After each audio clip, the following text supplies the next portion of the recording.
What's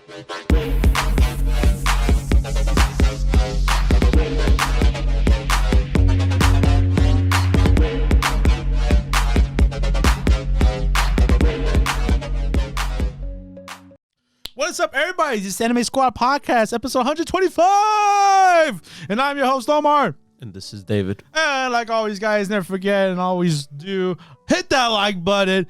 Subscribe for more content if you love this video right here. And hit that notification bell if you want to miss when our video drops last minute, you know. And comment of what do we think about the shows we talk about, or just your opinions, or just say hello. We would love to read that all day, every day. And like always, never forget, we have social media. We have Twitter, our Discord channel, Facebook, you know, Instagram, all that fun stuff. So you can follow us there, you know, join the ride. And one more thing, timestamps for your favorite shows from this week, because this week we included a new show. We'll find out right now in the scheduled program, but we have a lot to talk about. Let's just jump right into it.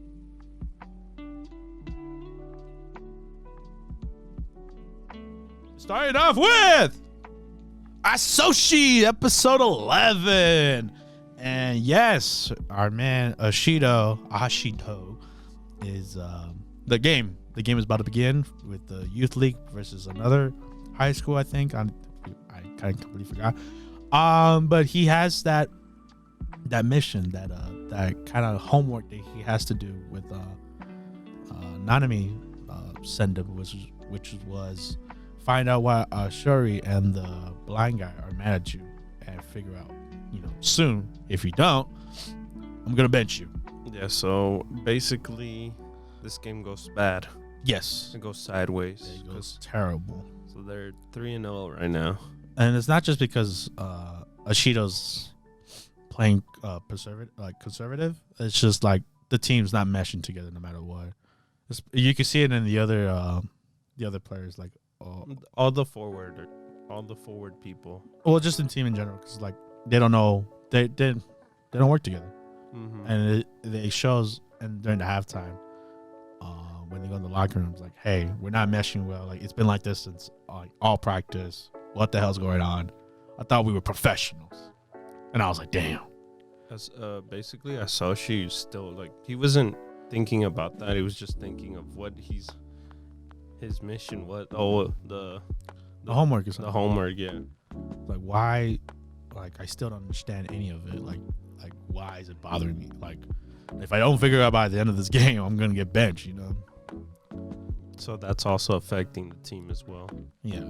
So he's like, what's going on? Like, why aren't our forwards playing well?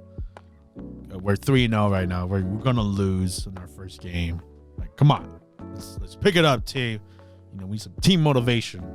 Even though our MC's kind of like smart ass, he's nice in his way, I guess. Cause I guess before the game started, you talk about with Hannah? Yeah.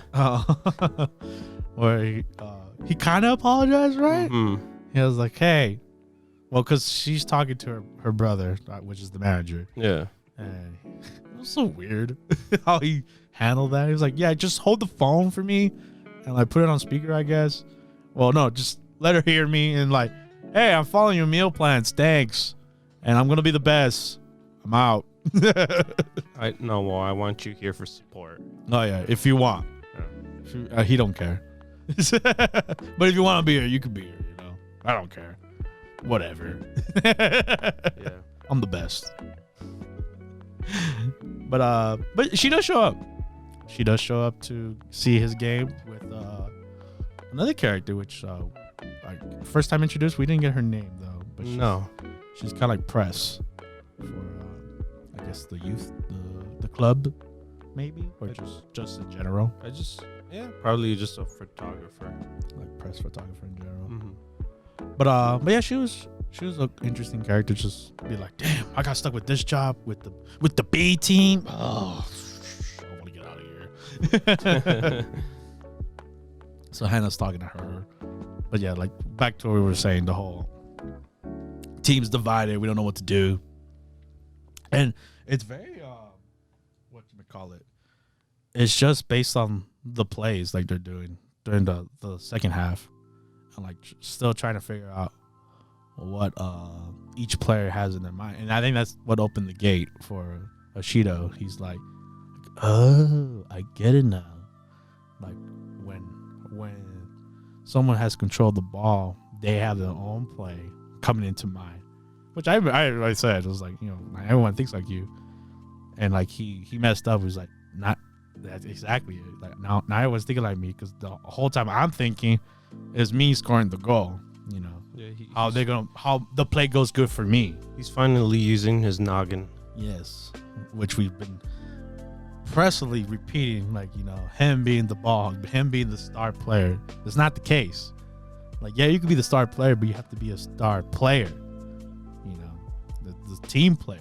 But he also noticed that the players themselves too have their own problems as well. Yeah, like they also want, like, you know, prior episode, like they also want to be the highlight as well. Mm-hmm. But sometimes you just gotta share that glory.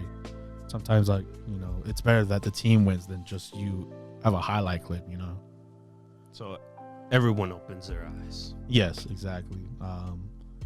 Which the opposing team did a good tactic, I guess. Since they're 3-0, I guess they put the guard up on defense. That way, you know, they got more players behind. Which I was like, oh, okay, that's an interesting move. You know, most teams would be like, oh, just put more forwards. You know, let's really like destroy them. But they went a different route. Defense. Yeah, they were taking a while before they realized they're running out of time as well. Mm-hmm. So they scored the first goal. They only had like 40 minutes left. And then after that, they scored their second one, but it was at 15-minute mark, I think. Right? Are you talking about Ashido's team? Mm-hmm. No, I think they only scored one goal. Scored one, right? Oh, okay, so Yeah, they've just been passing the ball around. Yeah, and basically the whole reason of that is just trying to understand what's the next play, you know? Yeah. Instead of just going out there, which Ashido's finally realizing. And he was about to get benched too, like if Nanami or Nozomi, I think his name was, wouldn't like believe in him, because he does believe in him. He's just being he's pretty much tough on the guy. Yeah, he's being a hard ass, but for good reasons. Mm-hmm. He was like, he'll find out. Like I have to believe in him. Like the other guy believes in him. Why can't I? Pretty much. So hey, he did the play, man. He did the play. You know, he was like, all right, I'm gonna pass it to Asuri. Asuri sees the other guy. He's gonna fall right behind him. Pass it to him. Score the goal. Or no, it was Ashido passing to the. I'm so bad with names, but the eyes closing guy. Pass him. Oh, but I like when they, like, you know, when they make eye contact, he opens his eyes. Like it was freaking me out for a minute. I was like, whoa, keep him closed, bro. And then he'll pass it to Ashuri, and then he scored the goal. That was the play. Which I think I like about this anime. The play, like the play is huge, right? It's basically like the main highlight of every episode. Yeah, and they did a good job. You know, that being the bold move. And I like when the other teammates are trying to jump in, like, you know, just helping the team, but he's like, nah, right now I need to focus on the three forwards, basically. Pretty much, because we have a game plan. But, you know, it's just, you know, plan B, I guess. You know, if things hit south, like everyone's covered, you know, you pass it to the guy behind you. But yeah, it was a good play. Hopefully they make 2 more goals, because right now it's 3-1 for only 15 minutes on the clock, and we'll see. Miracles happen in anime, right? Pretty much, especially in sports anime. So yeah, can't wait to see.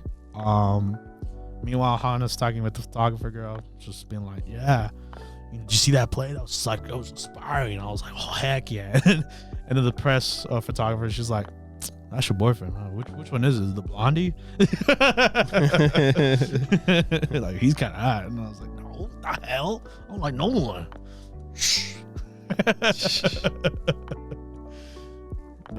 But yeah, we'll see, because the game didn't end. We'll see how, now that the new tactical team strategy is finally coming in fruition. We'll see if they win or not, or tie. Pretty much. But yeah, great episode. Can't wait for next week. Like we said before, this one's not ending.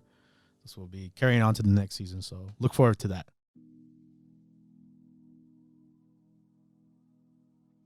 We have The Executioner and Her Way of Life, episode 13. Also, the final episode for this season. This is basically the big climax, the big showdown from last week. 2 here with Pandemonium fighting with Manu and the princess. And Wait, then what episode again? 13? That's 12. Oh, my bad. Episode 12. Excuse me, guys. But yeah, episode 12. And yeah, like I was saying, Manu and the princess fighting with Pandemonium, and Pandemonium like freaky deaky, coming apart centipede style. No end to it. And it's just like a mayhem.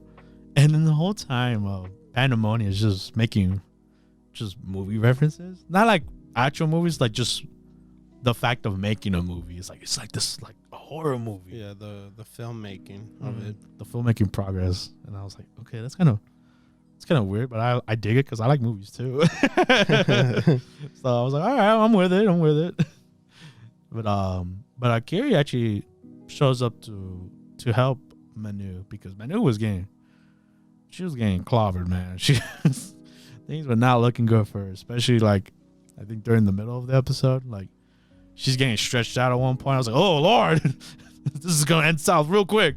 Yeah, she got help from the princess herself. Yeah, because they took her scripture and her knife, quote unquote. And yeah, she was just blasting fireballs, or as we like to call it, Excaliburs, tiny ones, little tiny ones. But yeah, like I said, Akiri shows up, and then I guess I forgot, but there's a split personality between the Akiris that we know. You know, we got the innocent boobalicious one, and then we got the one that kind of knows the future basically and needs to help Manu fulfill her goal of killing her, which is weird, you know. But I guess she sees the reason why in this world. Because if she doesn't kill her, she becomes the human error, which Pandemonium is. And she doesn't want that to happen to Akiri. I guess Kiri probably knows now that Manu is probably the girl, like from the past. Oh, like her friend that you predicting? Yeah. That is strange too, because they kind of lingered on that at the end as well. The episode. Oh, what'd you think of the fight? Like an overall, it was pretty cool. I like the whole that scene when like she tossed the sword to her. Yeah, that was my favorite part. I was like, I'm gonna use my fist. Don't worry. He's like, yeah. Yo, you don't need a weapon. The princess.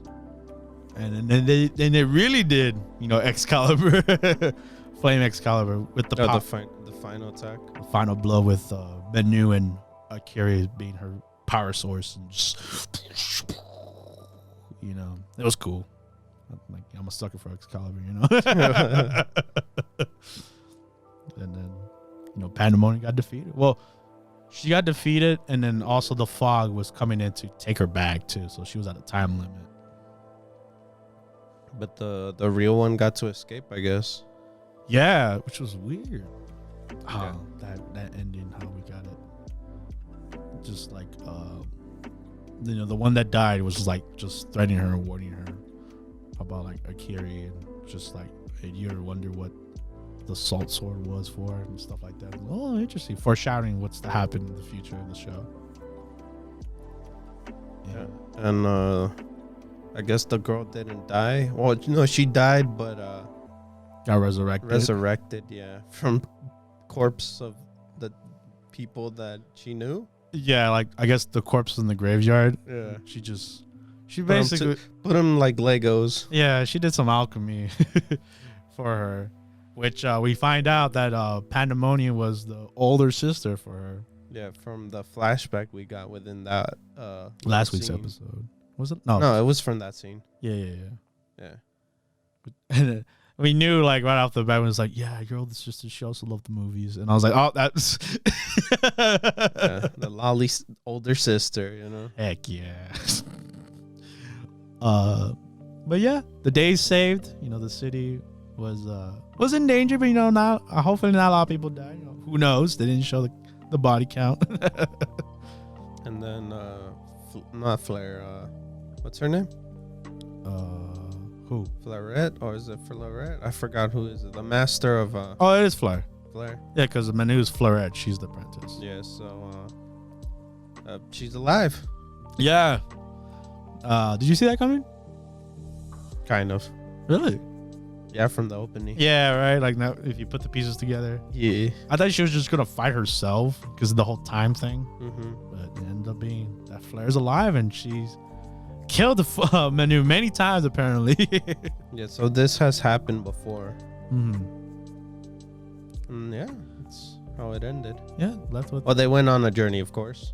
going back to To Sanctuary. Sanctuary, so they could kill her there. Yes, with the salt sword. Hopefully this time. Mm-hmm. And kind of Momo still behind the scenes trying to help her. I feel like Momo might die in this journey. Damn. I have the feeling, man. Like Momo, like other than Momo being MIA during this last act, because not her fault, she fell for a trap. She's been very helpful for Manu throughout the whole journey. Yeah. So I feel like I don't know, man. Damn. I have that feeling, man. But yeah, that was Execution Her Way of Life. You know, first season, I guess.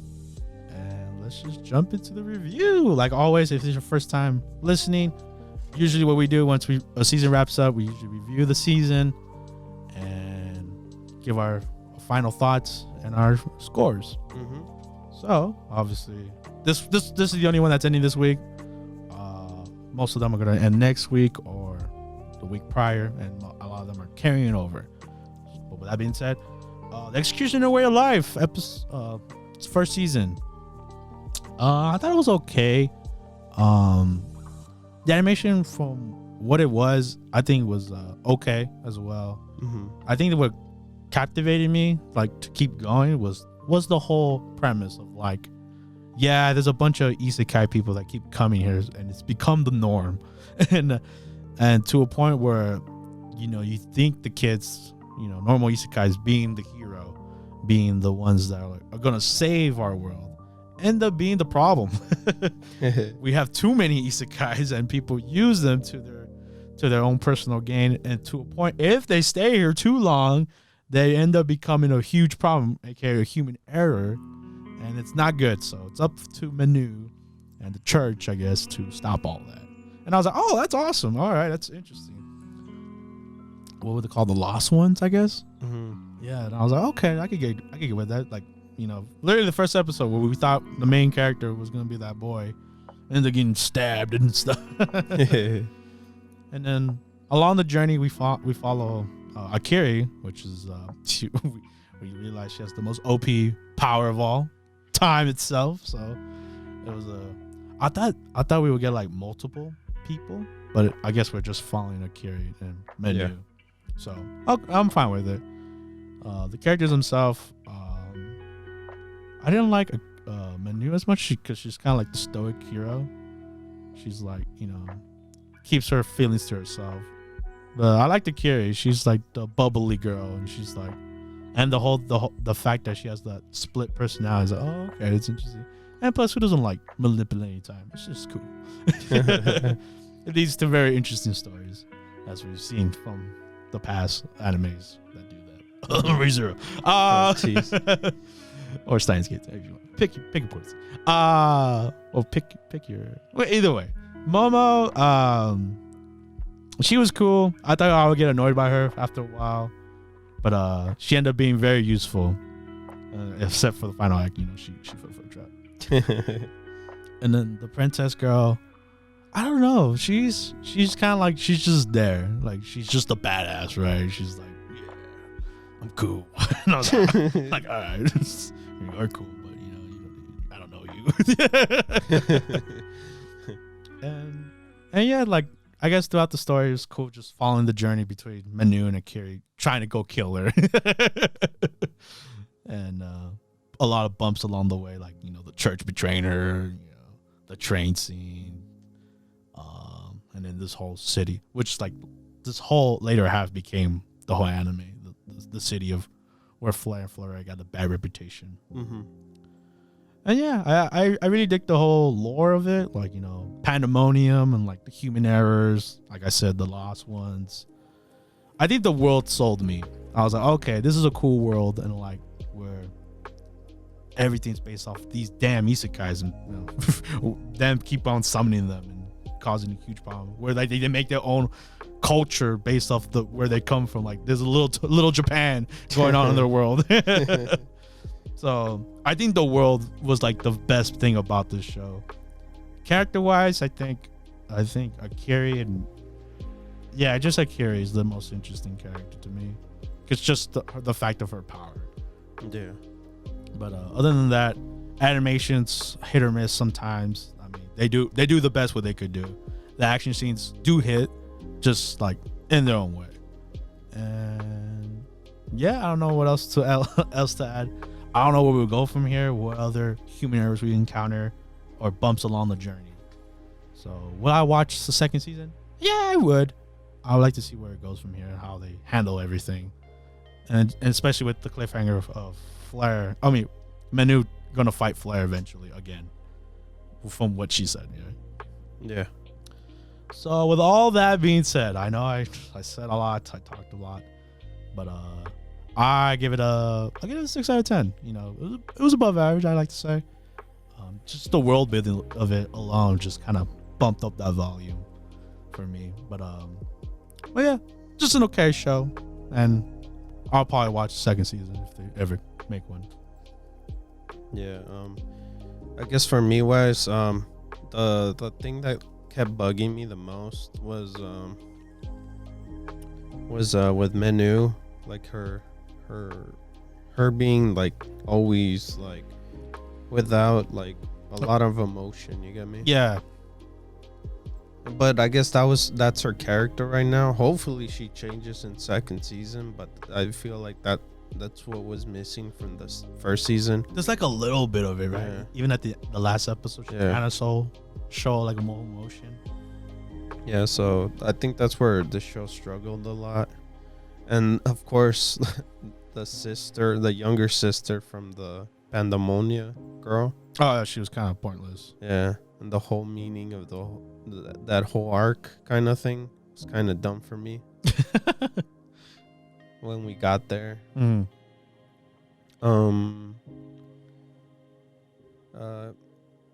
Yeah, I had fun with the show itself. It was cool. The premise was cool. I wish we delved more into the whole isekai people even more. Yeah, that's what I thought of too. Like, we'll probably get more of these lost ones. Hopefully. But yeah, so I think I'm at the same rating as you, 6. Okay. Yeah. Nice. And so yeah, overall 6 out of 10 for this show. Surprisingly, because it doesn't look like it, right? When you first look at it, it's like, it looks like a generic anime, but that world building, man, does a lot for an anime, does for a show, right? Yeah, the concept of it was awesome. So hopefully they get greenlit for a second season. If not, it's fine. Then we'll just read the manga. But what do you guys think? Are we wrong? Are we wrong? Is this the best show of the season or the year? Is it 10 out of 10? Or is less? Or you think it sucks? It's a 1 out of 10? What are we talking about? I would love to know. Write down in the comments what you guys think. We have Love After World Domination, episode 11. And this is all about Destiny and the princesses, basically. And it was interesting how they started off, because it was kind of like a gag, right? Like, the heroes, the gelato forces fighting the enemy, and oh no, the gelato forces guns don't work. I wonder why. They were pretty much stuck in the snow. Yeah, that was that one too. Like when they finished the first part, it was like, oh, what's gonna happen them fighting in the snow? they're all stuck. Whoa. So that was cool. I liked that a little bit. I thought it was funny. They didn't really go much to it, but either way, the main episode, it's about the new princess, which is the Judgment Princess for the first half, I guess.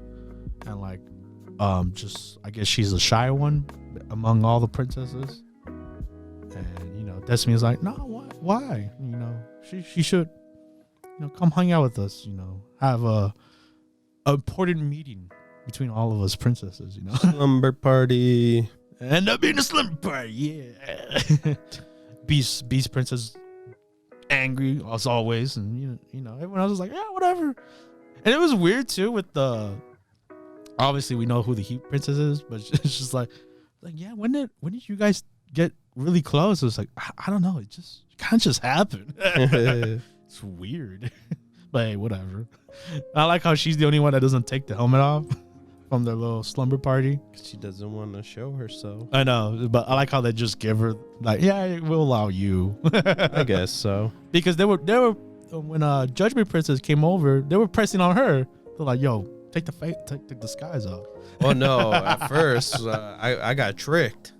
You sure? Well, we all did. Yeah. I was like, wait a minute, what are you doing here? Yeah, Fido? Excuse me? Excuse me? Like, well, you gonna catch these hands or what's up? Because you know the other princes are there. Yeah, I wonder how they didn't catch Tessami saying, "Oh, he doesn't take off his shoes." Because they were like, "Oh, that an arch rival would know that." Yeah. So they kind of just brushed it off. Yeah, I was like, "No way!" I was like, "How do you know the size of his pecs? You checking him out? Are y'all dating?" But yeah, it was kind of cute that the Judgment Princess could do that, make that disguise, because she's very stoic, right? She's very like serious. Oh yeah, she doesn't want to show her emotions, and the only way she does is disguise it into other people. I'm not entirely sure, but I think she's Chinese. Oh, because of her pajamas? Yeah, could be. You know, they really didn't specify on it. Yeah, she has the hairstyle and the outfit itself. Mm-hmm. So yeah, just girls having a fun time at a summer party. You know, just doing girl things like talk about boys, doing each other's makeup, stuff like that. And the funny one was like, "Yo, Destiny, do you like someone?" And then Judgment Princess, she's just going through the disguises, like their that boss. Was so weird, yeah. Their boss, Gelato's boss, and then like Fido shows up. And she's like, "Oh, I would have liked that." He's like, "You're lying. We know you're lying." They were trying to catch her off, and was like, "Oh my god, I need some fresh air," you know. Yes, she was heating up, man. Mm-hmm.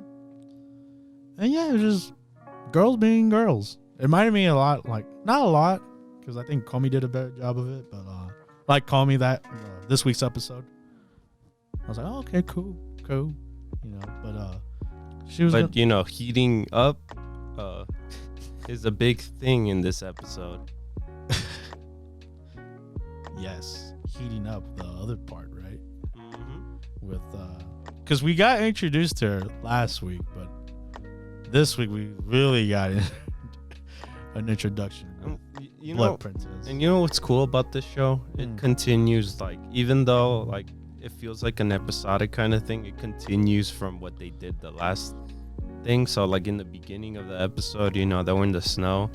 Mm-hmm. So Destiny got sick.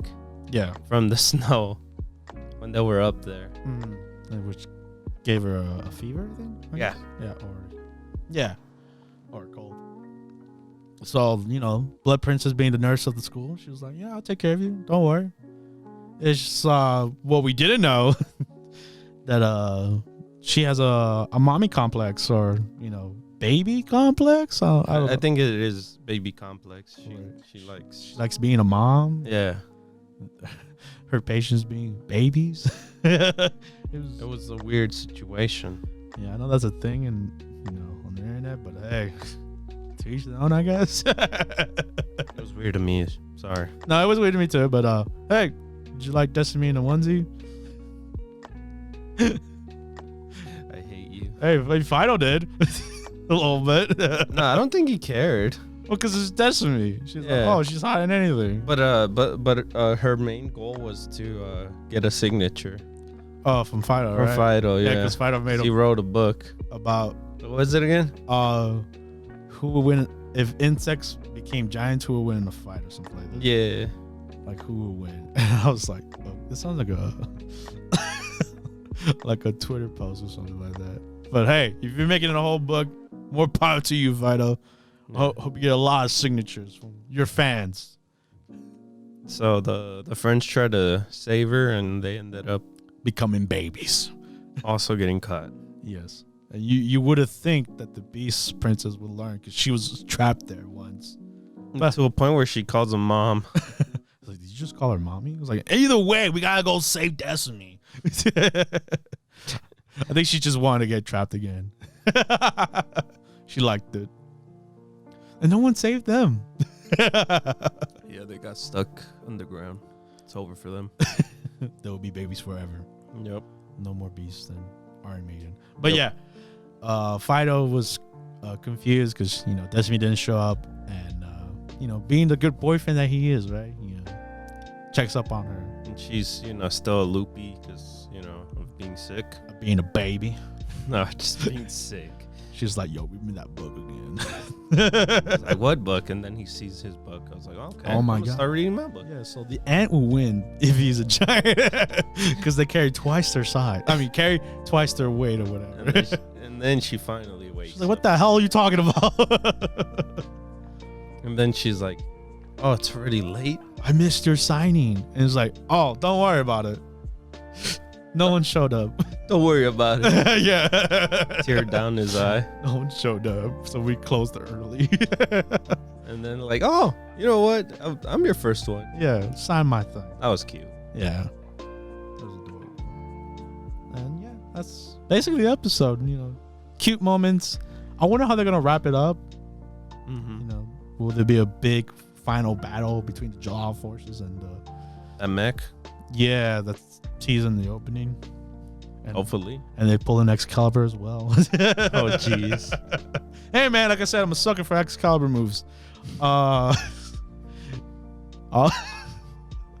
yeah, that was Love After World Domination. Another cute episode. My World Domination. Mostly about Destiny and her being a girl.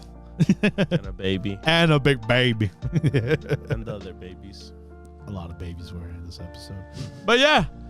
The baby fetish. But yeah, that was Love After World Domination. And we'll see you on the final episode next week.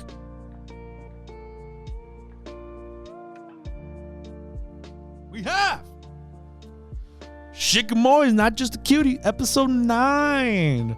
Yes, we are finally back with Shikimori because last week they had to push it back for Japan's TV special, something like that. But also, someone couldn't make it this week, so we'll see them next week. Yes. And who would that be? Will it be our other co-hosts of this podcast? No, of course not. It's Azumi. Azumi couldn't make it in. He got sick. Yeah. Damn. It's unfortunate. I missed that guy, actually. I missed his bad luck. I mean, I guess the bad luck was him getting sick, right? And it was a job for our his best buddy Bakugo to get some medicine. Yes. And and take notes. Oh, that too. And then Shikimori's just always being jealous and Jelly, yeah. And he was finally like, man, why is she always mad at me? Like, Did I do something to her? Why am I a competition to her boyfriend? He's like, I don't like him. Like, he's my bro. I don't want to date him. Like, why is she giving me a palm face every time with that evil aura? And it was up to Neko and Habachi, those two, the dynamic duo. But unfortunately, Neko couldn't make it because she had practice. Mm-hmm. So it was up to Detective Habachima to solve this case. And her hiding skills. Very skilled. But before we get into that, since Bakugo 2.0 had to go give him the notes and some medicine to his house. Shikimori decided to tag along. He was like, "Hey, can I tag along?" She's like, "Yeah, it's your boyfriend. You can do whatever you want." I know when me and Dave were watching, he was like, "You're a terrible girlfriend. You could just go. It don't matter." You could go into their house and they'll be fine. Yeah, They consider you as family, right? yeah. God damn it! If Komi, who's not in a relationship with Tano, could sneak into his room, take care of him, why can't you, Shikimori? You are an established relationship. God damn it, man! I made a lot of Komi references in. Anyways, so Shikimori being the girlfriend and having a difficult time choosing what kind of cough medicine he needs. You know, I love Bakugo 2.0. He's like, I don't care, just give him the 11 drops. I don't know. and then the other one was weird. It's like, what kind of chocolate you like? Oh, was it chocolate or like candy? Yeah. What kind of candy you like? And he was like, what for me?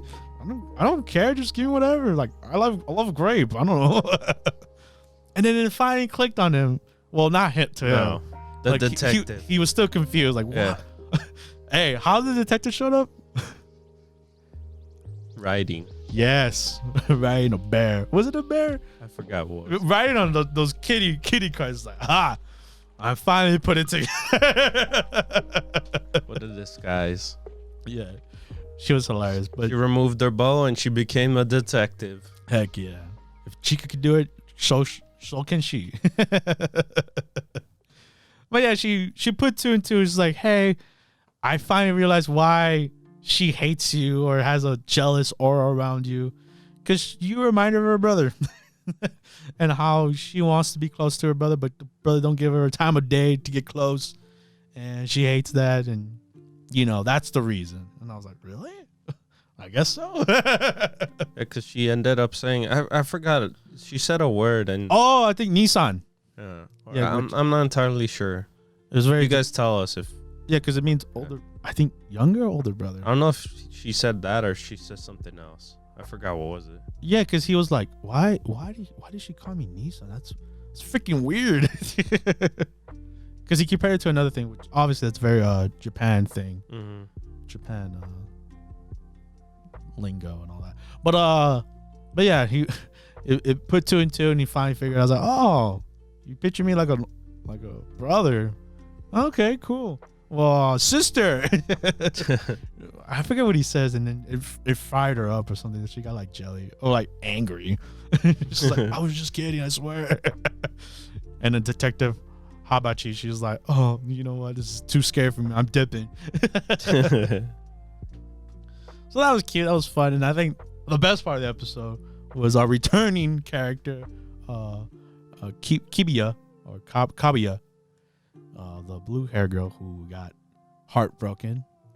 You know, hanging out. Yeah, hanging out with the girls with Shikimori and Neko, which it was interesting how much time, like first part was about Shikimori with why she hates Bakugo 2.0, and the second half is not even about Shikimori or Izumi. It's about, you know, we have so much time for Kamiya. Mm-hmm. It's crazy, and I really liked it. I really like what Kamiya represents. Like I like her character. Yeah, with Kazuma or whatever. Kamiya, yeah.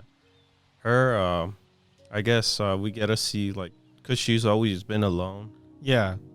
And what's her name? Neka. I call it Neko because I think it's called Nekomiya. Nekomiya, yeah.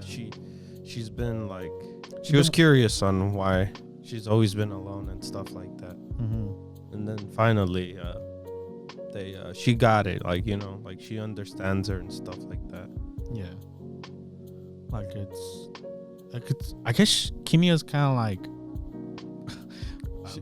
I'm gonna make this reference again, but like Komi, but just like in a different way, right? She's not socially like awkward or anything. The people don't wanna talk to her because she's always been alone. Yeah, gives a weird. That was weird. Yeah, I'm like, why would I would hang out with her? Like I would talk to her and say, hey, what's up? You know, hang out. You want to hang out after school or something? Yeah, especially she said no, like, of course she said no to Neko, but I think if she would have been told by more people, she would have done something. You get me? Mm-hmm. And but even before like those two got alone, we had the most important scene of the. Oh, jeez. That's right. You know what I'm talking about. It's about that b-ball time with the two most professional b-ball players in the streets.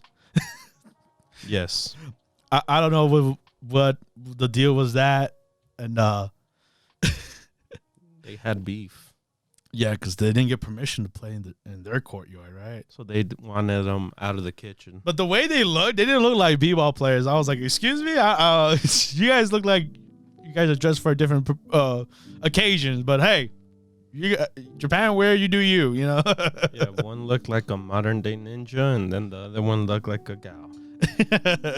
But apparently they play b-ball. So, but it's a good thing Shikimori and Kamiya are athletes, right? So they smoke them like adult like teenagers beating up younger kids. Yeah, they were pretty much defeated. Yeah, but hey, all fun and games. There's no beef between them, between turfs. Oh, jeez. And they had to take a picture, and it was cute. I was like, oh, okay. A group picture of the girls. I wish Hachima was there. Unfortunately, she got sick too. Damn it! Would have been all the girls. The sickness is coming. I know. It got her sick, and then Bakugo too sick because he went to go see him. The sickness is rising, man. He got that pandemic. I don't think he's down with. I don't think that we're down with the sickness. No, they definitely were not. But yeah, that's when we get the information why Kamiya was alone and why she finally opened up to mostly everyone because of the episode she had with Shikimori and Izumi.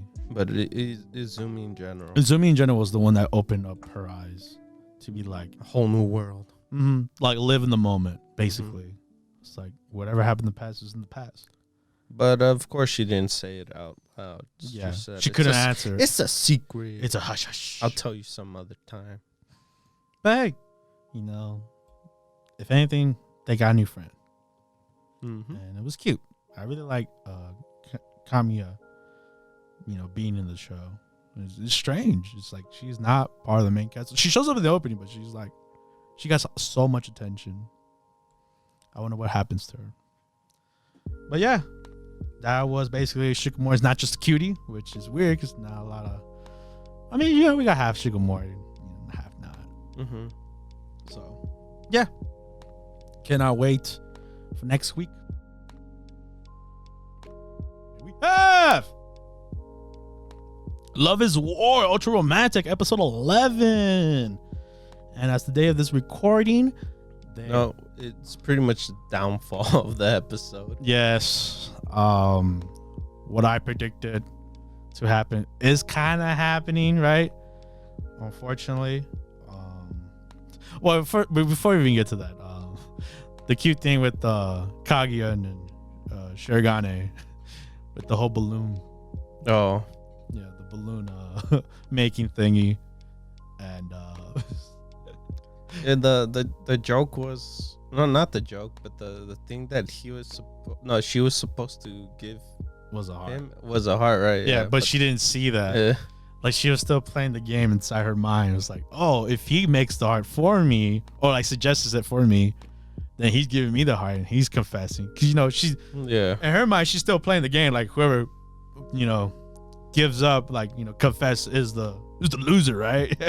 If anything, it's just her fighting. It is just her, which shocked me. I was like, oh damn, we dropping that whole. Well, Shirogane is dropping that whole act. Oh, because of course you already know the whole reason. We didn't know. College.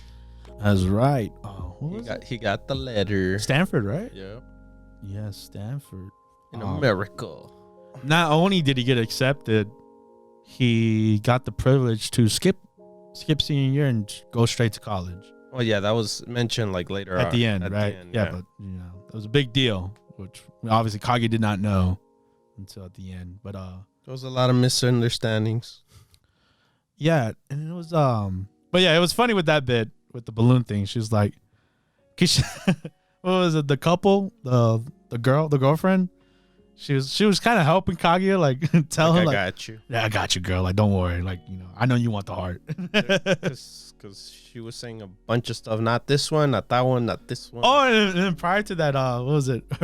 Her niece wanted to make the balloons for her for thanking her to tag along in the haunted mansion thing, and she's like, "Nah, I don't want you to make it." I was like, "No, why no?" And then there was also a lot of references in this episode. Yeah, there was like a Take on Me reference. Oh, the big one, the big plot for Chica, Persona. And then also Peach from Mario.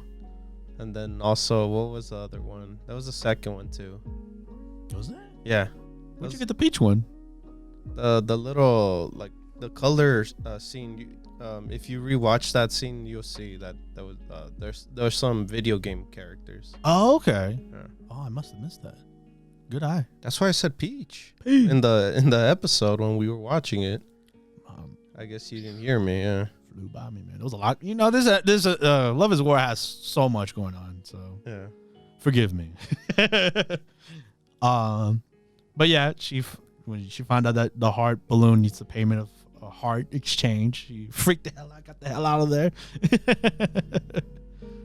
And then I think the big thing was like the drop that we were talking about earlier. Oh well, the funny thing is when she left a lot of money there. Oh yeah, because she was trying to buy that heart. Yeah. I was like, I don't have no, because she didn't want to give the heart, so she gave money. Which I would have taken, honestly. And he was like, "What the hell? Like, are you crazy for a balloon? Are you mad?" Yeah, since she's rich. Heck yeah, she got that. That's just chunk change for her, right? Yeah, because it was funny. Because it was 100 yen, 200 yen. Yeah. And the heart thingy for the heart. He's like, no, I can't accept that. That's not, even though I kind of want to. Well, I would. But yeah. Then we got the drop with Ishimigami's confession. Well, that he still doesn't know what he did. Yeah, so he confessed, but he's pretty much lost and Clueless. Yeah. The whole festival traditions. Yeah. And the girl, obviously. Invited. First she ran away, of course. And then, what was it? Oh, she meets up with Kaguya. Yeah. She meets up with Kaguya. And Kaguya doesn't know the situation either. Yeah. Well, what happened? So she just pretty much, like, instead of being the wingman, she becomes an enemy for some reason. She becomes cutthroat. Like she is. She's like, because she asks her, it's like, hey, how do you reject guys nicely? Because that was her answer, unfortunately. No, but I guess it makes sense for her. Like, she knows that he's a nice guy, but I think the main focus that she's into right now is her college. Yeah, she's focusing. Another person with a college thing, right? I mean, it's a big deal. No, I know. Yeah. But it makes sense. Yeah. And especially she's a senior, right? I think so. Yeah, so this is her like last year, so that makes sense for her to focus on that. And but yeah, Kaguya was just like, yo, just be cutthroat, be a learning lesson for them, And then when she realized, when she tells him like, oh, it's Shigami, and it's like, no, she's like, oh, can you take care of him? Yeah. Once when I give him news. Yeah. Oh man, that thing was hilarious. And then she's like, what? What are you talking about? I was like, yeah, Shingami confessed to me. He was like, what? He had the courage to do it? And then she backtracked on whatever she said. And I think this was like Kaguya's episode. It was just like the mishaps happening to her. And I messed up. Yeah. It was like, oh, wait, I told him to do that. Even though he doesn't know he did it. And then it was funny during that whole scene too, because she was seeing the Chica confession, and then all the other girls getting confessed to. Yeah. Yo, Chica was so, I don't know. Hey man, try to find the right man. You gotta quiz him. I guess so. But hey, he wasn't heartbroken or anything. He was like, hey, that was actually a good quiz question. So he didn't know he got rejected. If anything, that was a smooth move. It just kept them dumbfounded. Yeah, but if anything, Kaguya and the other girl, they're like, yeah, don't use that as an example. That's just Chica being Chica. Yeah. And what was it? Then we got with Lino, and she's just, if anything, she's getting like assaulted, maybe a little bit, like pressured, getting super hit on. Yeah. So she almost fell for it. She almost like he was gonna like, yeah, I'll hang out with you guys after. But that's when Shingai comes and is like, what are you doing? You got so much work to do. Get the hell out of here. You don't got time to hang out with boys. She's so upset for getting hit in the head. Yeah, it's like, why the hell did you hit me in the head like that? You know, who do you think you are, huh? She's getting bonked. Like, oh, he's so aggressive. Yeah, and that's when it opened her eyes. You know, Ishigami's crush. It's like, I never seen him mad like that. You know, like I always thought he was the nice guy. So it kind of changed her answer in a way, but we don't know what the answer is anymore now. Of like she was gonna reject him, but now she's like, she was always hit on by other guys, playboys, and you know he's different. He's a nice guy. Yeah, you know, hopefully nice guys finish last. I hope so. You know, we'll see.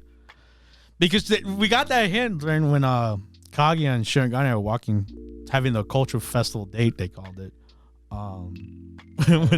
And she was having her moment, like most of the time, like. Yeah, the people, the squad was gonna interfere like a couple of times, but you know it all stopped. All of them got stopped by other events. I love Chica. She's just too into the persona thing with the Arsene riddles. She didn't even care about them. And then obviously Ishimigami is like, it's like, I don't know what's going on. She's avoiding the questions, and then she comes up, she's like, hey, meet me at the school building. Yeah, behind the school building. I have to tell you something. He's like, oh yeah. He's like, heck yeah, woo, let's go, guys. and then she tells Kaguya, like, hey, don't worry about it. You don't have to take care of him. And I'm like, oh, is it happening? Did she change her mind? We'll see. Will she give it a try? Would good guys actually do finish last? Oh god. Man, my hopes are woo. You know, but then they drop over here, woo, because they had their time. Of course, you know they had a great time in the festival. You know everything went well. Yeah, until Shinigane drops the bomb. Yeah. Drops the boosh, because you know everything was going perfectly, right? Like you know where Shinigane thinks he's gonna get embarrassed with the fortune telling, or like every like cute couple thing they did, it happened, right? Mm-hmm. Perfect day for Kaguya. Yeah, Kaguya was having a blast. Yes, her date was amazing. Amazing. She even saw a show with her maid dancing idol style,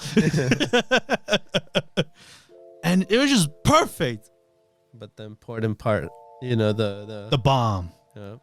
Which we mentioned earlier. Sorry, I spoiled it. But yeah, Shirogane got accepted, and he's leaving earlier. This is the last culture festival he's doing.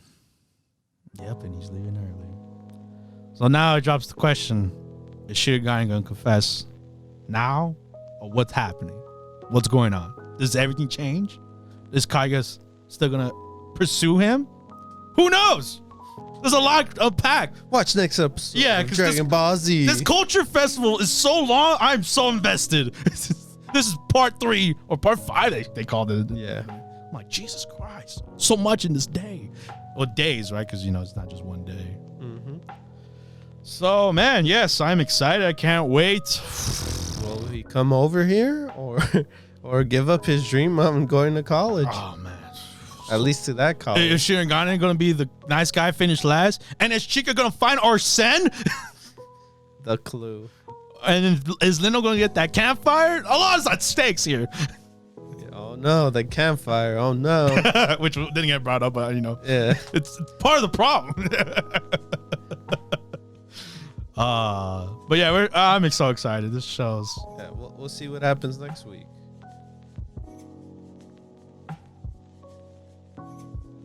We have Spy X Family, or Spy Family, some people call it. Episode 11. And yeah, Anja. She won't learn. She sucks at school. I like how it started. She's just watching her show. She's like, oh. She's not even enjoying it. She's like, yeah. He's looking at it. I know. He's looking at it. I got all F's. I'm gonna get grounded. I'm gonna get spanked on. I know that's what happened to me. I'm not gonna be able to see this show no more.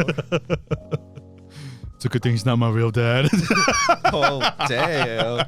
Well, you know, by blood, you know. Oh, jeez. Hey, those are the things I would be saying. Anyways, 5 o'clock hits, and she's like, "No, I don't want to study." Because he's like, "Nope, you gotta study now. Get over here. Look at these scores. They're terrible. You got a 0 on one of them." But you're being a good mom. She's like, "Hey, she got a 7 on this math test, though. That's better than last time, eh?"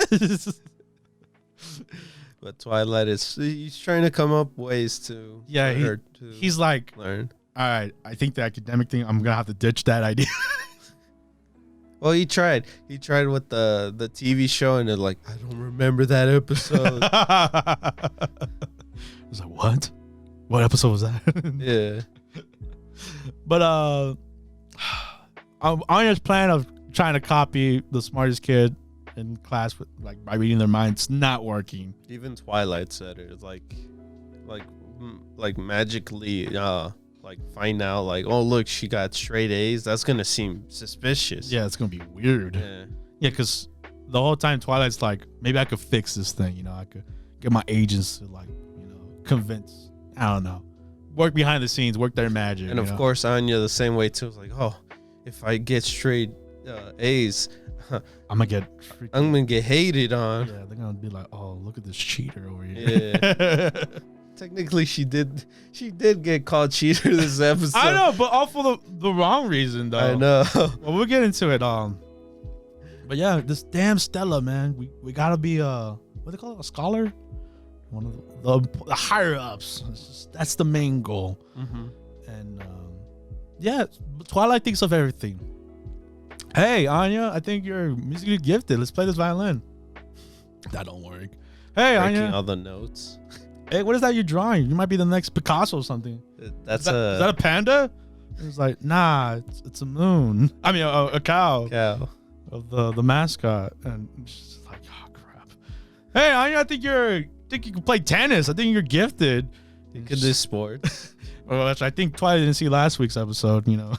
Dodgeball was not her thing. Yeah, she was also dodging the ball. Those damn tennis balls. Yeah. There was so much other examples, but those are God. She tried everything, and then the big one was hey, let's do some community hours. Community service. And That's always look good. It does look good. That's a actual fact. Do some community hours. Looks good in college papers. Mm-hmm. But God bless Anja. Anja being Anja. Yeah, she's just walking she's like a Zumi from Shikimori. Just walking bad luck. She doesn't go her way. Breaking stuff, but not only that, she kind of gets lazy too. She's starting to read mangas. Oh yeah, when she's at the library. Yeah, like, yeah, this is cool manga, Yeah. And the lady kicked them out. Yeah, they decide all right, you guys are more of a problem than a help. Get out. Upset at Twilight because Twilight is trying. For being a fake dad, he's doing a real good dad job. Being a real dad. Being a real dad. But I was curious why they were showing a kid in crutches for a bit at the pool, and then you put the pieces together and say, oh, this kid's gonna fall. This kid's gonna. Hey man, that's why they say never leave kids unattended. Yeah. And I don't know how, but Anja read that. Anja got spidey senses. Yeah, man. She read that mind of him drowning. Yeah. And I like the scenario she picked. She's like, hey, Dad, there's a kid drowning by the pool. We gotta go get him. I was like, how the hell do you know that? Like, you freak. And he's like, okay, I can't do that idea. And like, let me come up with a better idea. I guess since we're getting kicked out, I want to be a professional swimmer now. I think I could get a Stella from there. Let's go. Running. Zoom. You know, it sounds bizarre, but like it works so well with Anja because she's just that weird. And she's a first grader. Oh no, so it makes sense. Yeah, and so she gets to the pool and like she's like, "Where's this drowning kid?" You know, and I didn't know this. Bubbles. I didn't know the fact. Well, they said once they, they did an awesome 360. Like I don't know, the cinematography in the show amazes me, right? Obviously from last week, that amazing dodgeball throw. Now we got Anja trying to Michael Phelps over here. But we forget that she's still 6. Yeah, so she don't reach that far below the pool. That's like going under a lake. Yeah, for her tiny little. Oh jeez, and then seeing the water that deep, it was dark to a point where got flashbacks at that point. I was having PTSD of summertime renders. Like, oh my god, they're gonna get killed by Shadow. But yeah, luckily Twilight to the rescue. Yeah, Twilight came in, put 2 and 2, and he's like, all right, I don't know what Anja's doing. I'm gonna go save her. Oh, there's a kid down here. I'm gonna save him too. I wanted to see him jump in like Michael Phelps, man. Hey man, we got that cool dive for Anja though. There was a lot of cool moments, like so simplistic things that we take for granted. Like, once Anja saved him, and oh yeah, I want to talk about the fact when kids do drown, they don't make much noise like an adult would. And I was like, oh damn, that's kind of true, Not when you come out though. Yeah. He cried his heart out. Hey man, I be crying too, man. He almost died. He was literally saying he was dying. His legs don't work. There's no way he could swim. So man, and like I said, this is some realistic stuff that happens sometimes where it drowns. Yeah, me from personal experience, I believe that 100%. No, but that because that scene where all the people that were working out, since it's they didn't hear anything. Yeah, they didn't hear him drowning or anything. So it was very damn surreal. If anything, like it could just happen that instantly. And since Anja saved that boy from drowning, what did she get? A strike. A thunderbolt. A thunderbolt. No, she gets a Stella. She gets a star, baby. And heck yeah. She was a superstar. Yeah. She's so much of a superstar. It gets to her in her head that she is a superstar. I just picture the Mario when you win that gold star. Oh, and like do a spin, yeah. Yeah. That's how it looked like. The idea. Well, she felt like that too. Oh yeah, most definitely. Especially when she's with Becky, she's like, you know what? From now on, call me Starlight Anja. That's my new name. And Becky's like, what? I'm like, okay, whatever. Okay. Being weird. Hey man, Becky's still real. And also Damien as well. Oh yeah, he noticed. I was amazed that he didn't say anything bad. It's like, oh, don't act that you're don't act all big headed. Yeah, it's just a star. But he wasn't mean. Mean. I was amazed. I was like, oh, okay, you didn't say anything. Especially when they got to the classroom, right? Oh, he defended her. Yeah, which was well, not defended her, defended the school. But he was defending her. Yeah, defending her, defended the school. Yeah, good cover up. Yeah, because the school is important. Schools they don't cheat. Yeah, this is a prestigious school, the cream of the crop. You guys gonna insult her like that? How dare you? I'll report you right now. I forgot our elegant man says that was an elegant save. An elegant save performance from Anja. Yeah, I forgot to say that earlier, but yeah. Every time I hear him, I just think of the first time we sing was like elegance. That's forever drilled in my brain. But yeah, everyone's making fun of Anja. Well, being jealous, being a bunch of haters. Except Damien, yeah. Damien and Becky. Because Becky got her back. Mm-hmm. Even though Becky's kind of hating the new name. name. But she's like whatever. She's like, whatever. Yeah. You're big headed today. I'll let you have it. I was like, come on, Anja, let's go. And then Anya's like, that's not my name.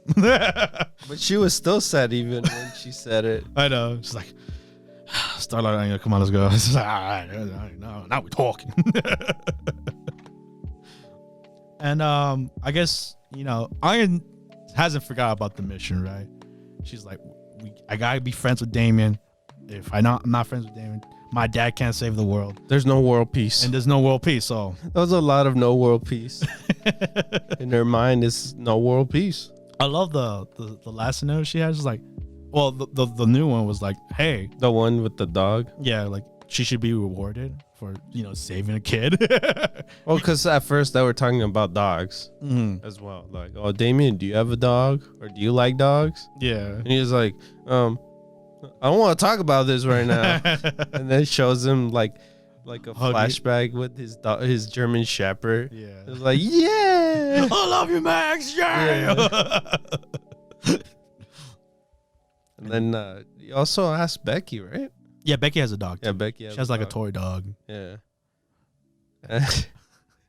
And then Anja had her imagination. She has like a poodle. Yeah.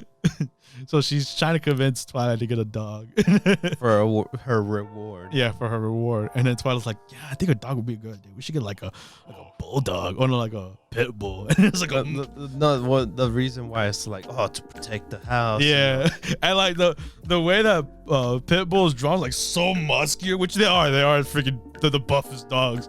And I was like, oh my god, heck yeah. And then oh yeah, yours is just like, oh, that dog's gonna kill her. It's gonna rip her apart. She's like, you just see her little body flying side to side. And then she's like, no, I want a little dog. And then you're again, she's like, oh crap, she's gonna slice her throat. She's like, oh, freaking your man. Stop thinking everything's about murder. Yeah, so they were. She was looking at the book for dogs at the end, of course. But in between that end, we get a little scene of the dog itself. Yeah, it's like a big dog. Yeah, so this is the Twilight's thingy, right?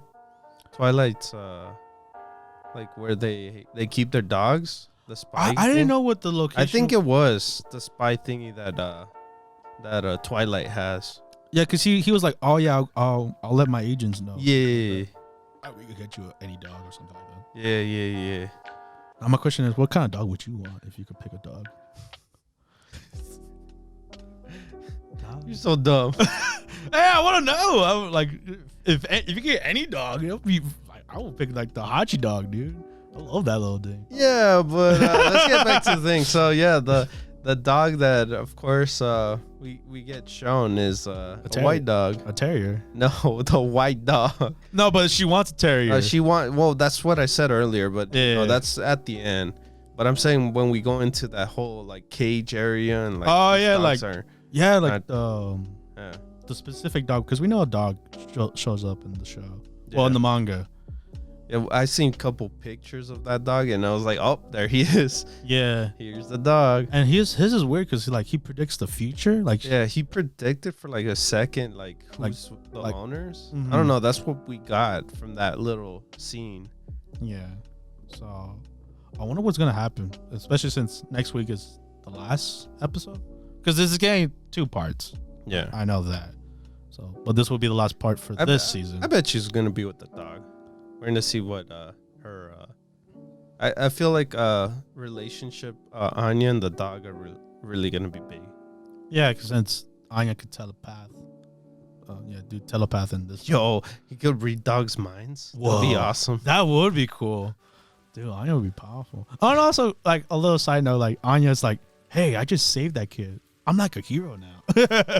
She's like, I could use I could join UA if I ever really want. Oh, jeez. No, that's you saying that. I know. But yeah, as long as we talked about this show, just another great episode from Spy X Family. Can't wait to see next week, and unfortunately will be the last one for this season. Breaks my heart to say it. But yeah, we'll see what happens next week with the whole dog situation.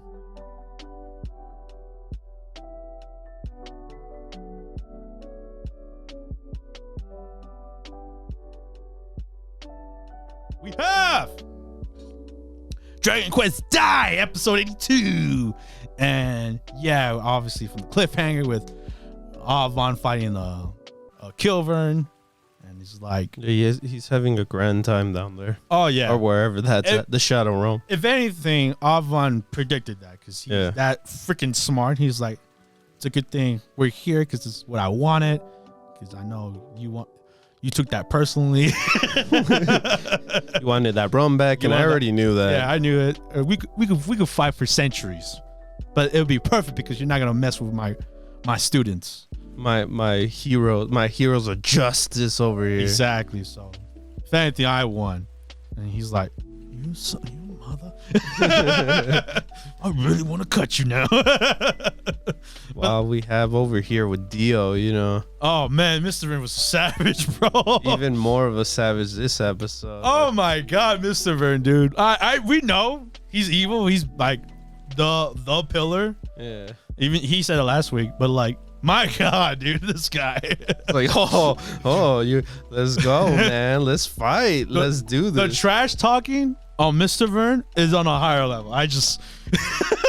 Yeah. I keep forgetting that. No, they keep forgetting that, you know, they want to go back to get Avon, but the prince is like, no, that is that was Avon's plan. Like, you need to believe in your master. And I feel like they weren't believing. Yeah. If anything, they got insulted because they're like, how could you say that? Like, Avon came back and you want us to just leave him? Die again? No, we gotta go save him. And like, I like how they did it. It's like, you know, Dai was gonna go fight Mr. Vern, fall into the trap, right? Mm-hmm. And she throws that freaking white feather and she's like, psh. He's like, no, trust me. Listen to me. Hey, she's the princess, man. Yeah. Listen to me, damn it. I'm your leader. Avon told me to get these feathers and become the role of leader, if anything. I'm like, trust your leader. Trust in Avon. And I was like, damn, Leona. Pretty badass. And then we get to find what we didn't learn from what Avon told her. It was like, hey. Yeah, so it was basically when they left on the small journey on their own. Yeah, to destroy the traps. Yeah. And which also a little fun note, like Avon did teach her how to disable traps too, in case they find another one. Yeah. So, it's a win-win for her. But like, I really enjoyed like how much fate Avon put into Leona, because most of the time Leona's been like on the sidelines. She's kind of like, she's a support. Yeah, she is just support. But like, I like how she's playing a bigger role now.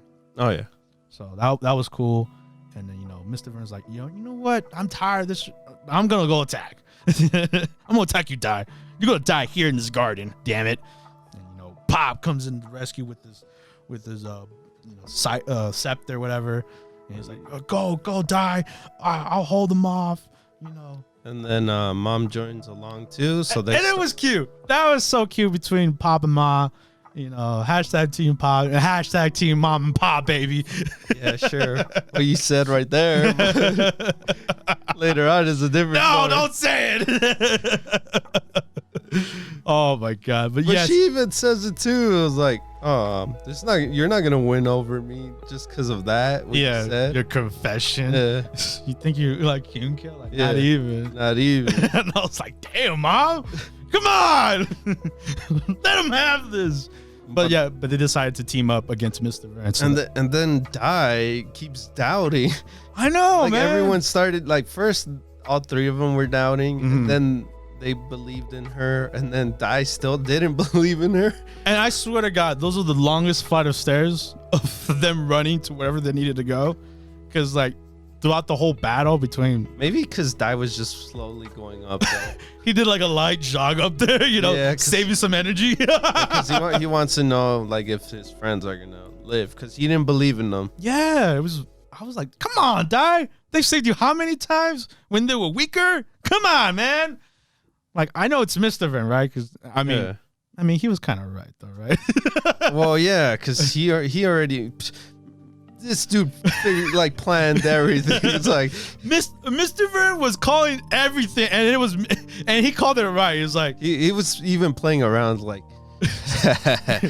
if you leave, I'm gonna kill them. I'm gonna kill them, and I'm gonna use their death as bait for Dai, and I'm gonna win. No, well, at first he told Dai like, hey, you better not leave. I'm gonna kill them. I'm gonna kill them. I was like, damn, okay. And then of course they start fighting him. Yeah. No, before that, Mr. Vern's like, y'all ain't nothing. Y'all trash. I'm not gonna even move. And he didn't. I hated that. I was like, damn, not even a flinch, bro. God damn, Mr. Vern. Yeah, Pop ends up trying to attack, light attacks. Yeah, he's kind of being the bait in a way. Yeah, doing some DBZ Kai beam energy going on. Yeah, so he's like, oh, I'm losing. Well, I'm like, haha, nothing. It's just a rouge. Yeah, it's at you, Mom. I'm gonna deliver the final blow.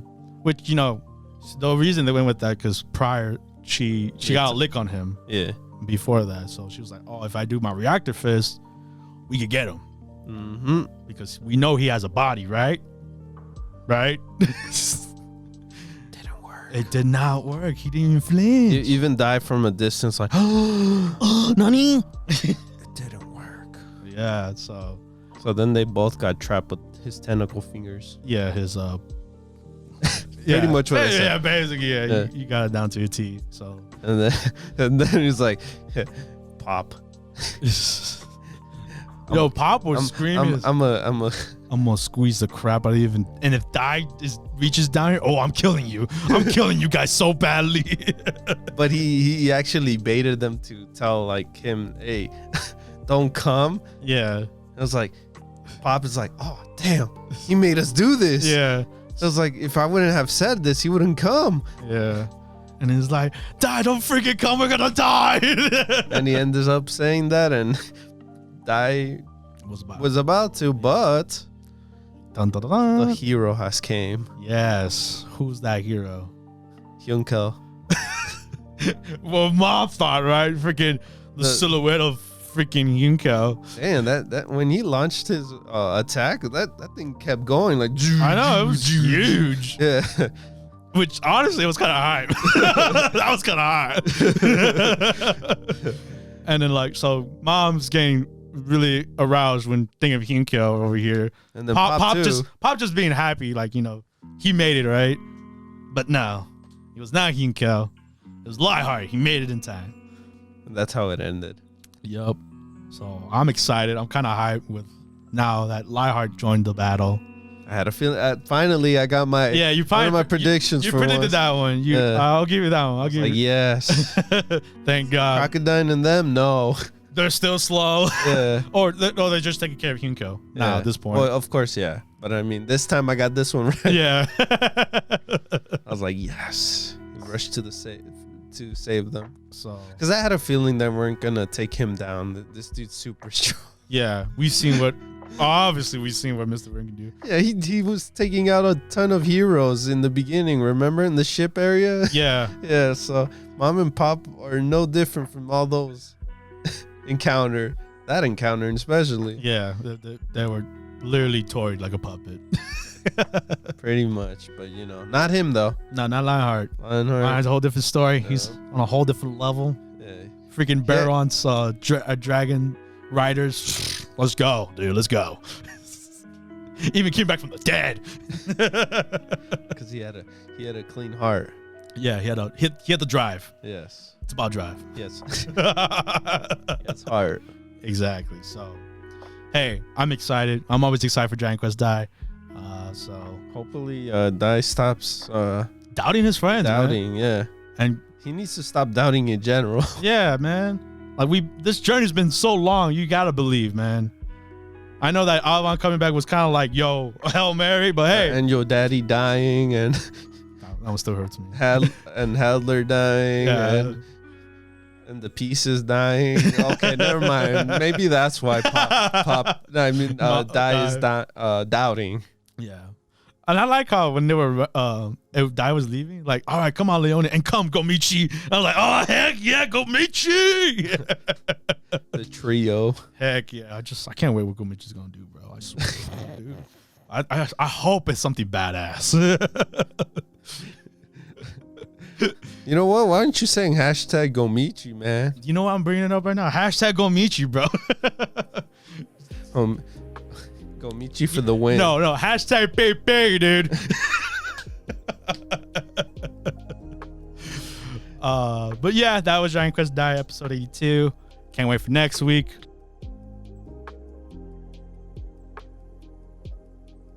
And I would have said that would be the end of the animes, but we have a new anime. Or an old anime that made new.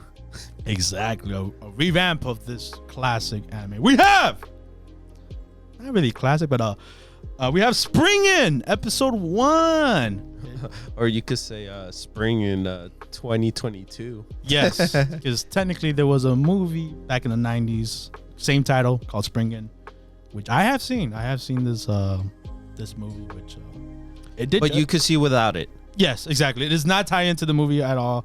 You could watch this. So people that haven't watched it right now and hearing us talking about it, like if you want to, this first episode literally lays down the foundation what Spriggan is all about. Yeah, so go watch it. Yes, I would recommend the show. It's really a good action series. yes. This as of this recording, all the episodes are on Netflix. Yeah. So you can binge watch all 6 episodes. I do keep in mind each episode's an hour, so They're 46 minutes or something. So this won't be a long one. You'll probably have the binge on the weekend. But yeah, so far we're doing one right now. Well, right now, unless we'll see what we're gonna do later on. But yeah, just off the first episode, first impressions. Obviously, I've seen Spriggan. I know what this was all about. You being the hero. On this one, he's like a cyborg, full body muscle kind of thing. And yeah, because in the trailer they were showing a lot of CGI, and I was like, oh, they're doing the CGI right. So, but I completely forgot that David Productions is behind this project itself.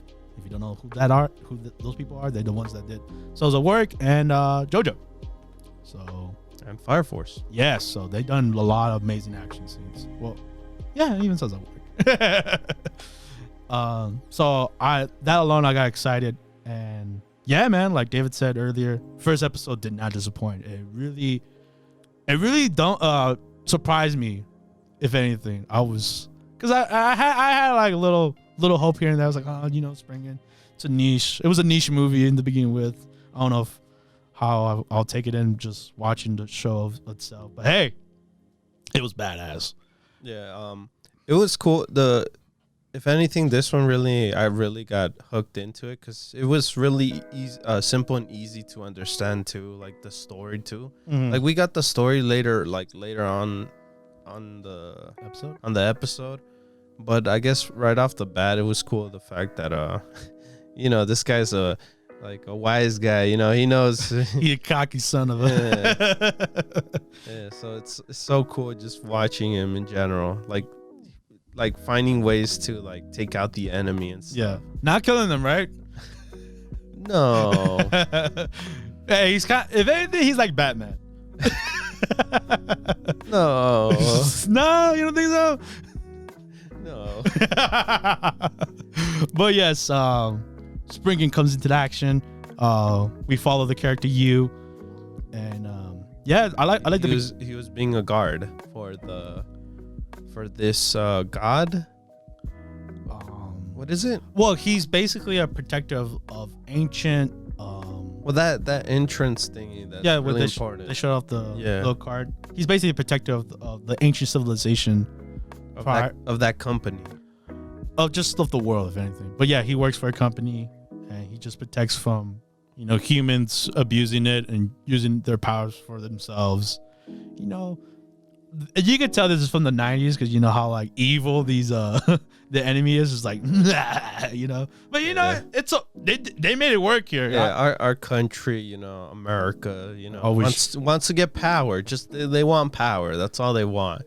Russia, Russia just wants a lot of power. Heck yeah, Russia. It's the superpowers always fighting each other for more powers. But hey, wasn't it cool with Victor, man? That Specs not robot super soldier. Yeah, it was insane. There was a lot of scenes that were pretty crazy. I think the coolest thing of it was the whole show was almost 2D, and it was just Spriggan, 3D. Yeah, but I get the reason why he's 3-dimensional, because I guess his whole, like, maybe it took too long to animate the whole, like, him the transformation in his body, like, constantly moving a lot. So, like, even the detail with his muscles, like, I forgot what the muscle suit or the muscle muscle thingy. Yeah, it was called the muscle suit, like necrofiber or something like. Yeah, enhances his muscles and stuff like that, and it shields him from bullets, stuff like that. That was all cool. Yeah, the whole scenes with him, like, it flowed so well. Yeah, like the action, spot on. Like, it's so good. Even with the 2D happening at the same time. Yeah, I don't know how they did it so well. There was like a little gripe. Like, I know, like, in the beginning shot, like the scientists are 2D, right? And then the soldiers are like, well, everyone. Yeah. Except the soldiers and you. Yeah. Mm-hmm. But they made it work. And it was really fluid. Like, other than the beginning part, like, everything else was like spot on, like CG at its finest. And yeah, man. Basically, this feels episodic because they wrapped it up in this first mission. Of course, introduced the childhood friend to you. Mm-hmm. And you already knew. I was like, oh, I guess we got tricked. And I was like, did he forget? Did he get brainwashed into, like, this company? But, like, nope. No, he just being a little cocky. Yeah. I was like, hey, I could be your second Japanese friend if you really want to. Yeah. But she didn't realize it till until the guy, the villain of the episode got he pretty much told the truth on him. Yeah, Morohara, he villain of the episode. Yeah, he was just hiding his identity in general, but now it's uncovered. So yeah, we know that he's an orphan, and he was by himself, just like the childhood friend Yababashi, I think her name was, which is wicked. She's wicked smart. She's like 16 in college, professor or something like that. Mm-hmm. In America, yes, and figuring out the ancient language, which it's very important in this world. They needed her. Mm-hmm. Well, I guess they just needed her for that part. I don't know if she plays more later on. I don't know. We'll see. Yeah, I doubt it though. I doubt it too, because otherwise why would they send her back, right? Yeah. So I think she did what she needed to do. Mm-hmm. It's almost blow up Mount Fuji. Yeah. That was crazy. I blew my mind. I was like, yo, there was an ancient civilization in Fuji. Like, okay. There's fire serpents in there? Yeah. No way. When did they use that power during the world? Who were they fighting? Kaijus? The one thing I barely realized is when they were fighting below Mount Fuji, I was like, wait a minute. Where they at? And then I was like, oh, I get it. It's the suicide forest. I was like, oh, my brain finally, like, oh, it's a forest area. I was like, what forest area is it? I was like, oh, okay. Click, right? Yeah, finally. I was like, oh, okay. Hey, if anything, you showed her Mount Fuji, right? Yeah, I guess so. And the suicide forest. Pretty much. No, but that's why that whole moment was so quiet. You know how the soldiers were doing the sign things? Yeah. You didn't hear anything. You didn't hear the footsteps or anything. You just movements and stuff. Yeah, from the Russians. They were very, spec knots, bro. No, but you knew the reason why. It's because the sound doesn't travel that much. Oh, yeah. You're right. Yeah. That's what they couldn't hear. Yeah. But he senses it from his suit thing. Yeah. It's crazy. Yeah, man. The action was just it's just blowing my mind. I just keep thinking about the action. That villain was crazy, man. Yeah, I wanted to hate him. Like our main villain, Monohara. Yeah, but he had his reason, you know. The whole reason of his family, you know. Yeah. This was taken away from his family, and he wanted this back, you know, in a way. And his power was crazy, like to like just dice people like that. Like you wasn't killing the people, but he was. He definitely was chopping those people up. And then the final battle with him and you, like, oh, that was freaking cool. Like when he brought the sword and was like slicing his metal suit. Yeah. I wonder if Yu's suit is like it's like I know you talked to me like kind of a spoilerish kind of thing, but I wonder if his outfit is made by aliens. Oh, like another ancient civilization? Yeah, since you know that armor is pretty strong. Heck man. Yeah, bro. I was like, damn, you could stop bullets. You could take hits like crazy. I was like, what can you do with that? You can amplify your muscles. Yeah. So you'd be more buffer than more stronger, yeah. Than Specnox Victor, who looked like a giant bear. Yeah, he was taking the hits. Who, by the way, that how he technically died, you know, like how he just suplexed his head. Oh yeah. No, he suplexed his head, and then right after that, he met them at the volcano. Yeah. I was like, what the hell? How'd you live, Victor? And then he got sliced up in the face, and then that was when. Yeah, he fell in lava. Yeah, he dead. Yeah, he's very dead. Just like Mora being also very dead. Yeah. Having the villain fall. Oh, I love it. It's so cliche. He's like, ah. So 90s, right? Yeah, man. Testament of the time. But I gotta love it. We don't get that much no more. Oh, even the art style too. It gave the same vibes. Just like his headpiece, his hair. Yeah. And just like the attitude, honestly. Yeah. Oh, of course too. The girls too. Well, the girl herself too. She had that 90s feel. But yeah, it was a good time. It was a good first episode, honestly. I had fun. Yeah. I did not know anything about this series. Omar's the only one that seen the film. So yeah. When I saw this, I was going in like, what the? What are you gonna give me, David Production? But yeah, that was a Spriggan first episode. Like we said, the rest of the episodes are out, each 46 minutes. So as we always do with the Netflix shows, we do it one by a time, one episode per week.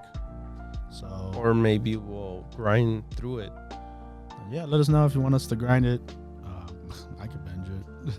Yes, no, but see, like, we don't know. Maybe we'll think about it. Maybe we'll binge the whole series. By next week, we'll have the review for it. We'll see. Yeah, we'll see. We'll see. Because that's the only problem with the Netflix shows. They jump it in a weird time. And I guess from our last Netflix show, you thought it should be binge. So maybe we'll try it on this one. Who knows? We'll see. Yeah, we'll see. Let us know. Let us know what you guys think about us covering it just all in general with the Netflix shows. And if you guys don't say anything, we'll just watch it. We'll keep it our traditional route. That or, grind it all the way. Yeah, we'll see. Let us know. Please let us know. Yeah.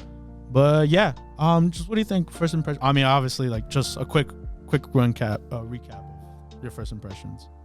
I guess it felt like a full like almost a movie. Yeah, it really did. So if anything, I'll give it a rating too. It was an 8 for me. I was having a blast. This character was really entertaining to watch. Yeah. I thought he would be like a boring assassin kind of guy. Stoic. Yeah, stoic, But this guy's just being a kid in a way, in the same time being a badass. Which makes sense, right? Because he's technically 16. And he's like, whatever, bro. It's normal Sunday for me. Let's freaking go. It was so funny too, that scene where he rides the enemy out of the window. Carrying the other dude too. Yeah, that was awesome. So I had fun with it. For almost being a film length, I had fun. Yeah. So yeah, you give it an 8 out of 10. Yeah. Yeah, I think for me too. Also an 8 out of 10. I mean, obviously I know what this was all about, but it was just good to get that recap of the story itself, what the purpose of you doing his agency, and just David production with the action. God damn, bro. On the music too. Oh yeah. When the riffs kicked in with the fighting scenes, or the music kicked in with the guitar solos. Yeah. It really felt 90s. I think that's all I like too, like just the nostalgic of like 90s feel of it. Yeah. Especially like the character designs. Man, the two fights with like Victor and then the last fight with Moroha. Yeah, the forest fight and the volcano fight. They felt like stages in a fighting game. Like Tekken. Yeah. Oh man, but yes, I just can't wait to watch more Spriggan. This was like a breath of fresh air, just amazing. Yeah. So can't wait to watch more, and I want to say we might just keep it. I mean, it's only 6 episodes. It's only 6 episodes. We'll see. Nah. Oh god. But yeah, that was Spriggan episode 1. And can't wait to watch more. But with that being said, that wraps up the animes, and we move on to news. We got a little bit of news for this episode of the podcast, and we're starting off with. This was announced today of the day of this recording. The Avatar people, that made Avatar, obviously, are planning to make 3 films. Yeah. Yes, 3 films. Animated films. Mm-hmm. Yeah, that also. This is separate from the Netflix show. Yeah, right? the Netflix one. Yeah. And I'm shocked to actually hear about that. I was like, what? Avatar movies? I thought Disney and Paramount were pretty much done with Avatar in general. Yeah. I was shocked to hear about that. So I was like, okay, that's cool. And there's a rumor going around with what the 3 movies could be, which there's a lot of people saying pretty much it's gonna be Korra, Zuko, and Kuroshi. The Kuroshi Warriors. Which they're just solo films based upon them, which I thought that would be cool because especially if you watched Avatar, that the Kuroshi Warriors were like briefly like talked about. Yeah. For me, the one that I want to know the most is how Zuko made it as his a general. Yeah. I feel like he finished being a prince and he became more of a general, right? Oh yeah, he became the Fire Lord. Yeah. But I just want to see how people take in that. I know, but he took the Fire Lord place into a general more than a leader, right? Oh, you're right, because of Korra, right? Yeah.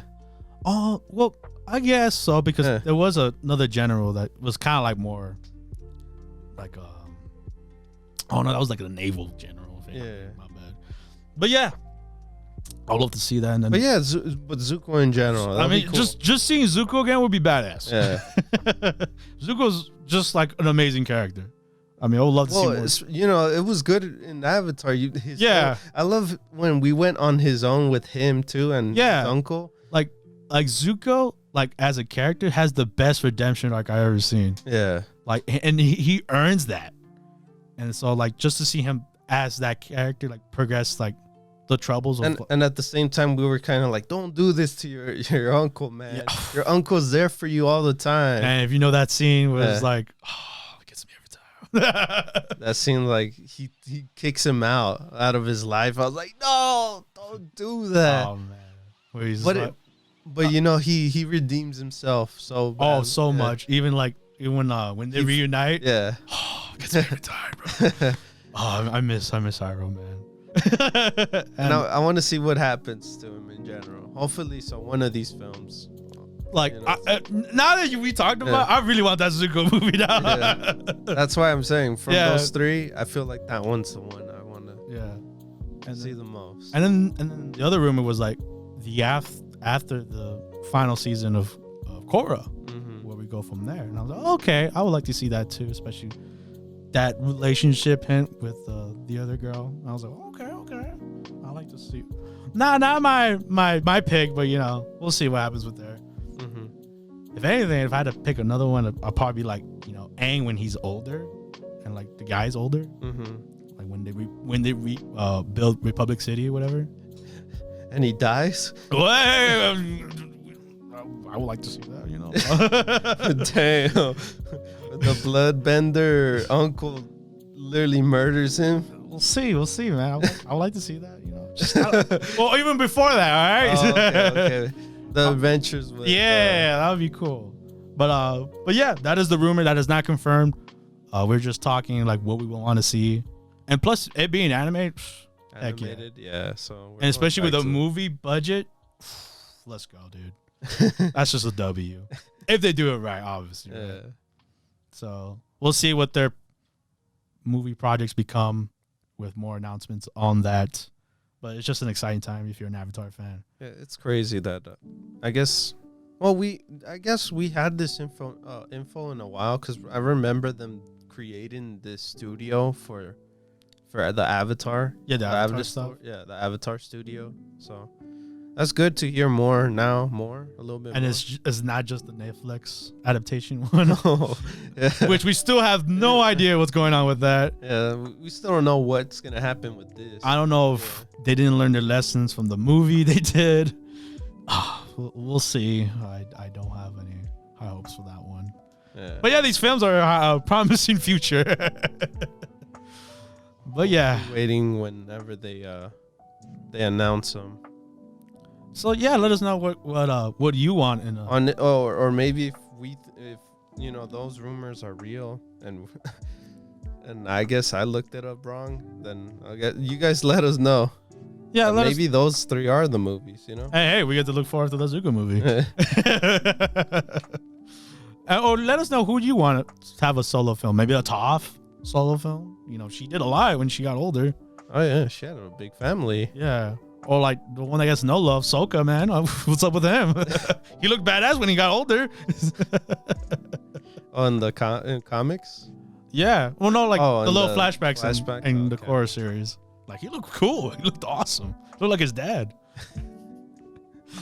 But yeah, let us know. Or, you know, throw it out there. Momo, you know, flying with Momo, you know. Oh no, I thought of something else. Ooh. What happened? What's his name? The Appa? bison. Yeah. Oh no, I don't He want passes no, I don't want that. Mar can't handle that. Hey, but you know his race didn't die, so that was cool. Oh God. But yeah, let us know if you're excited or not. But with that being said, move on to our last news of the week. Didn't expect this at all. We have Batman Azteca, Escoge del Imperios, or in English, Aztec Batman Clash of the Empires was announced in the Guadalajara Film Festival they had earlier today. And this was just breaking news for us. This literally just got dropped. And my God, just the art itself, just the fact that this is a concept, just the fact that DC's doing this. Not even a concept. This is reality. This is real. My God, dude. not only we got like an anime series that, you know, it didn't do well, but yeah. we got some representation. Now DC wants some of that too. Dude. God bless, dude. I can't believe this is a thing. This is real. That's what I like about DC. They like to experiment a lot in their animated. Yeah, I think that's the best part about the DC department. Like the animation, they freaking kill it. Yeah. They're like the best. What Marvel, where they at? You know, they're trying to get in there, but what if was? Yeah, what if was good? Yeah, we'll see what the other shows they bring up with. Yeah. But the DC movies, the anime movies, and you know their shows themselves, amazing. But yes, I can't believe I'm gonna say it again. Aztec Batman, man, it's just woo! I can't believe it, and it's gonna be handled by Anima, which they've done many animated projects. And it's literally gonna be done in Mexico. Yeah, it's not gonna be involved nowhere else. Nah, this is all Mexican power, right? You know, they're gonna make sure the source material is real. They don't, you know, make some bull Twinkie up. Like it's all source. It's all, represented. And you know what? I'm getting what's the story again of this one. Yeah. It's basically obviously his dad dies, Of course, and the Spanish conquistadors killed him. So and like they ravaged the people. Obviously, Spanish conquistadors doing their thing, and it's up to this version of Batman to bring justice, baby. Yeah, to develop he's developing his equipment, to take down the Spanish. Oh my god, I'm just imagining the weapons he's making, bro. Especially with the obsidian shards around. Oh, he's gonna murder some people. Damn, you think he's gonna be dark? Hey, yeah, man. no, yeah. Dude, the obsidian shards like the most sharpest like metal, or like. No, but I'm like, wait, dude, you know that? No, this is not Bruce Wayne. Yeah, this ain't Bruce Wayne, bro. This is just a different Batman. It's a boy from. And if you remember what Aztec weapons were, bro? They had that saw sword, dude. That thing was brutal. Yeah, so curious on what they're gonna do with Batman. Oh man, I want to see it so badly, dude. But yeah, this was just announced. There's no date. There's no production getting done. It wasn't even announced over here. No, it wasn't. Like I said, it was announced in Guadalajara. Yeah, in Mexico. And their film festival. Oh, I can't believe this is happening. we're probably gonna get it eventually. Yeah, it's gonna be on HBO Max. Yeah. So, and it's gonna be a film, not a show, unfortunately. But hey, like I said, the film department in DC been amazing. If you've seen Apocalypse Dark, that's awesome. Or The Flash, Paradox Point, probably the best one in my opinion. I guess from the art itself, it's badass. It's pretty much a bat. And a bat with it looks like he's wearing an Aztec helmet with the feathers, but it's literally a bat. It's a bat instead of like traditional jaguar or like an eagle. Pretty much. I'm excited, bro. I'm so hyped, dude. And of course, with every Batman, he's got to have his parents die. No. He's wearing his eyeshadow. Oh yeah, the black around his eye. He's blacked out, bro. I think that's just sick, dude. Like I said, man, I can't wait to see what the weapons they're gonna make for him. That bat saw, dude. Oh, let's go. Yo, obsidian shard batarangs. People are gonna get murdered. Hey man, cause Aztec warriors were savages, dude. These ain't the Mayans. Hold on, I'm curious how he looks like a little bit more. Oh, like a full body concept. They just gave us the headpiece, right? And up, yeah. Oh man, dude, I'm just thinking about the weapons, man. You think you have a Batmobile? He kind of has like this, like a samurai kind of black outfit. Oh, okay. Okay, yeah, I'm looking at it right now. Yeah. Yeah, no, it still looks sick, dude. He even has a it's still Batman. Yeah, very. If anything, it's like Batman Ninja in a way. Yeah, and in a good way, because the samurai suit was cool. I know that movie is infamous. Giant mech monkeys. But yeah, so hopefully Joker comes in too. Oh man. Because that was an inspirement of pop culture art too, where Joker's there. Oh, that's cool. Yeah. Oh man. Or like he's leading the Spanish conquistadors. Yo. Oh, I wonder who would be the main. Who would be if it's villain? not Joker? Yeah. Spanish conquistadors. Yeah. Who's Spanish? Like Bane, but he's like Mexican too. Yo, you been ally. We'll see what happens. Yeah, let us know your crazy theories. Whenever that happens. I hope not too long before I forget. But this is probably like the coolest thing DC's doing. Black Adam, forget about it. This one right here, this is my shit. Sorry, The Rock. Maybe if we're doing a Batman Aztec movie, I'll be down. Oh, jeez.